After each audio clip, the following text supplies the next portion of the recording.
Welcome, friends, for this, which is the 10th and I guess final for now installment of a pair of poems. I've had such fun putting these videos together and just kind of picking the poems and reading them and hearing all of your feedback. So I'm very grateful to anybody who's listened to these, and I hope some of you have found some entertainment and maybe even some value in them. So, as usual, I'll be reading a poem by a better known author and a poem by myself. The better known author I've chosen tonight is Mary Oliver. If you have any interest in meditation, mindfulness, anything like that, or even just modern poetry in general, you'll probably stumble across her name. She's written some beautiful textbooks about poetry, and she writes a lot of poems that are, I guess, capturing the idea, the experience of being mindful in quite a precise and wondrous kind of way. And the poem I've chosen tonight is called "When I Am Among the Trees" by Mary Oliver. When I am among the trees, especially the willows and the honey locust, equally the beech, the oaks, and the pines, they give off such hints of gladness. I would almost say that they save me, and daily. I am so distant from the hope of myself, in which I have goodness and discernment, and never hurry through the world, but walk slowly and bow often. Around me the trees stir in their leaves and call out, "Stay a while." The light flows from their branches. And they call again. "It's simple," they say. And you, too, have come into this world to do this, to go easy, to be filled with light, and to shine.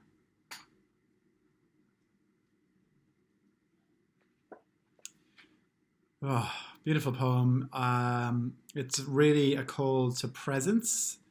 One thing that struck me in these last few weeks is how much energy and effort goes into shutting the world down. We're all supposed to have stopped, but actually a lot of energy has gone into that process, whether it be the mechanics of actually shutting businesses down or changing ways of working, or just the kind of underlying frenetic anxiety that exists during this time that many of us have experienced. And she, castigates herself too for, hurrying through the world and not walking slowly and not bowing often.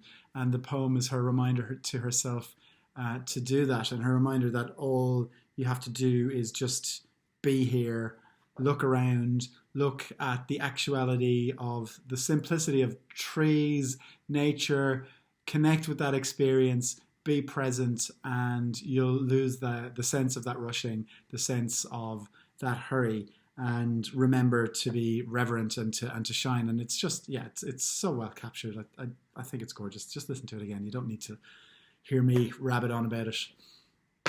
I'll give you one of my own, and I found it very difficult to pair a poem with that, because if I ever capture that sort of experience, I'll be very happy. The one I'm going to share with you is my most recent one. I wrote it literally this afternoon, and I've been thinking about the fact that all of this will be over at some point. The kind of experience that we're sharing, the difficult pandemic world, the parallel universe we seem to have stepped into, will not exist forever. That's always been being the case in human history. Empires rise and fall, nations stop existing, pandemics come and go. So I've been thinking about afterwards a lot, and this poem is called "The Afterwards We Don't Yet Know." There is an afterwards we don't yet know, for all the ways in which the world explodes, flinging shards of time, condensing now into this shock. Another final crossroads, each way closed off, no path left clear ahead. It always did this, Dark days are too well known. History is made of mangled vehicles. There comes a moment, piercing, almost banal, a tickle of sunlight come in through the trees outside your window in the exact same way it came in at you yesterday, or a soft smile, a nod of recognition from that woman on your morning walk, itself a freeing act, opening a gap wide enough to poke at the future, which reminds you that it wants to be known, that it is ready to blast your heart to smithereens anew in a different, superior way. Prepare yourself. And I'm laughing because I just found the link. I'm talking about the trees in this poem as well.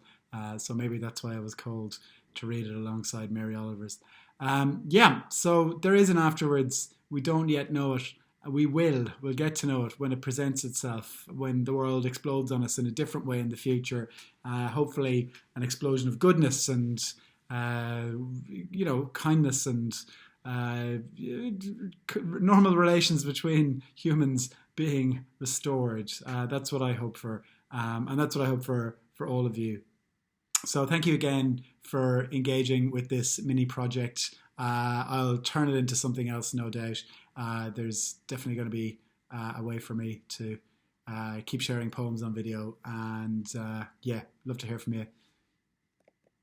Thanks again. Bye.